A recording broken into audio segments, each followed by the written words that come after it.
appointed defense lawyers who are immature, inexperienced, very young.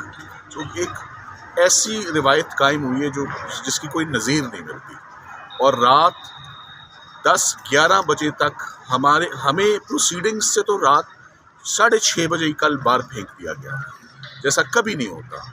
और हमें बार फेंकने के बाद उन वकला ने अपना ट्रायल किया, कैसे किया, स्याह किया, सफ़ेद किया, वी डोंट नो, 2-2 मिनट के सवाल पूछे, फॉर्मेलिटी पूरी की। 18 गवाह रात के अंदर होना, लेट नाइट्स होना, फिर रातों रात शायद 11 बजे 342 की रिकॉर्डिंग का प्रोसेस, बयान का वो हुआ, और हम रात से अब इस कोशिश में कि हमारी यहाँ सुनवाई हो। So the entire legal team and above all the concerned family is present in Islamabad High Court, hoping कि हमारा केस अर्जेंटली टेकअप हो और हम चीफ जस्टिस साहब के पास या उनके अपॉइंटेड जज साहब के पास हम अपने ग्रेवेंसेस रखें और ट्रायल कोर्ट को मज़ीद कार्रवाई से फौरी रोका जाए in the interest of justice. Sir, जज साहब के कंडक्ट के हवाले से बताइएगा कि बार बार आप इस्लामाबाद हाई कोर्ट में ये चीज़ पॉइंट आउट कर चुके हैं, लेकिन फिर भी चाहे जज बशीर साहब हो या दोनों, जज साहब का कॉन्डक्ट सबके सामने है। जज साहब को एहतियात बरतनी चाहिए थी जब 2 दफ़ा इस्लामाबाद हाई कोर्ट ने उनका किया हुआ ट्रायल कलअदम करार दिया, 2 दफ़ा तमाम रिकॉर्ड किया हुआ एविडेंस और प्रोसीडिंग्स विशिएट हुई। सुप्रीम कोर्ट ने बड़े वाज़े अल्फाज में बता दिया कि ऑफिशियल सीक्रेट्स एक्ट का इतलाक़ होता है या नहीं होता। ये सज़ाए मौत और उम्र कैद का केस नहीं है, ये तो शायद छोटे जुर्म का भी केस बनता है या नहीं बनता, ये देखते हैं। मगर मेरा ख्याल है कि जो स्पेशल जज साहब हैं वो ना इस्लामाबाद हाई कोर्ट की बात सुनने में कोई यकीन रखते हैं और ना ही सुप्रीम कोर्ट के किसी ऑर्डर को वो अंडरस्टैंड करेंगे या उसको इम्प्लीमेंट करेंगे। तो ओवरऑल मैं कल भी बोला, अभी भी बोलता हूँ कि आप आइन को, आर्टिकल 10 को, आप फेयरनेस को, आप वकला को, आप वकला के रोल को, आप उनके फंक्शन को टू डिफेंड पीपल, आप इस सारे प्रोसेस को अब दफन कर दें, क्योंकि जो हमने कल देख लिया है साइफर केस में वो इससे पहले, और अब हमारी बात में बहुत वज़न है क्योंकि जहां हम खड़े हैं उन्होंने 2 दफ़ा इन्हीं जज साहब को बताया कि आप क्या कर रहे हैं, 2 दफ़ा। ये तीसरी मर्तबा आज हम आए में, उम्मीद करते हैं कि टाइमली वक्त से पहले, इससे पहले कि बहुत बड़ा नुकसान वो जज साहब कर दें, उनको फौरी तौर पे रोकना चाहिए straight away. Thank you. Pakistan की तारीख का मेरे नज़दीक ये बदतरीन ट्रायल, उसको ट्रायल कहा जाए, किया जा रहा है, जिसमें आज तक पाकिस्तान में वकीलों को कभी अदालत से नहीं निकाला गया। पहली दफ़ा डिफेंस लॉयर्स को अदालतों से निकाला गया जहां उन्होंने जरा करनी थी, और जरा अपने मनपसंद वकील से करवाई गई जो कि जिला इंतहा से। और उसके अलावा पहली दफ़ा वकीलों पर बंदूकें तानी गई है।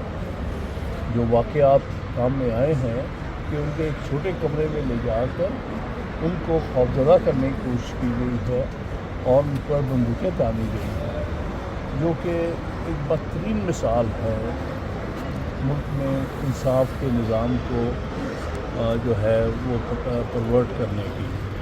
लिहाजा इसको हम ट्रायल नहीं मानते, ना हम समझते हैं कि कानून और आइन के साथ किसी किस्म का भी इसका कोई ताल्लुक है। ये सब कुछ गैर आइनी है, गैर कानूनी है, जुल्म है, ज़्यादती है और जबर है।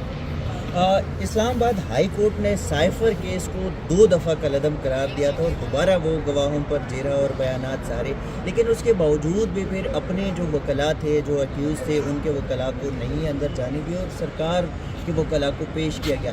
ये कानूनी तौर पे या कानून इस हवाले से क्या इसके अंदर बढ़ जाए? कानून में इस किस्म की कोई इजाज़त नहीं है कि किसी भी अक्यूज़ के मनपसंद वकील के अलावा कोई और जिरा करे, क्योंकि ये एक बुनियादी हक़ है आइन के मुताबिक, जिसको हम कहते हैं right to counsel of your choice.